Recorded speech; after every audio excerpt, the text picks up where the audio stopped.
Mortal Kombat has never had much success when it comes to film. Father, the merger has begun. Earth is under attack. And it is glorious! But what about the animated world? Well, that has never been done until now. I've never touched Mortal Kombat, and to the best of my knowledge, it's a bunch of weirdly proportioned beings making friends, turning people into babies, and using chains to bring people together in a big old hug. Oh no. No! WB has made some amazing animations, including Batman Under the Red Hood and Batman The Dark Knight Returns. A lot of Batman. A whole goddamn ton of Batman. Enter Mortal Kombat Scorpion's Revenge, directed by Ethan Spalding. Is Mortal Kombat's first foray into the animated space good? Let's find out. Scorpion's Revenge mostly follows the history of Hanzo Hashi, as we see him take revenge after his family was supposedly killed by Sub-Zero.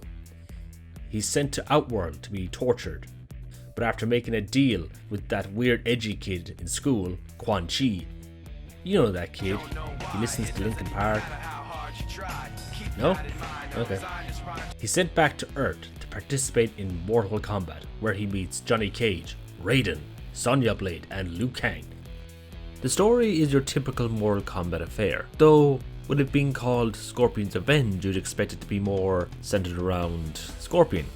After the intro, it just suddenly becomes a Mortal Kombat movie, and I think I would have rather this solely follow Scorpion. Sure, the other characters are likable and fun to follow, but it's Hanzo we came here to watch. We understand his struggle, we understand his sadness and his loss. And it seems like most of the character development went to Scorpion, and that still baffles me as to why they decided to make this essentially a retelling of the first Mortal Kombat game. Just make a separate narrative that has nothing to do with Mortal Kombat and just solely focus on Scorpion. Perfect, you don't have to do much more.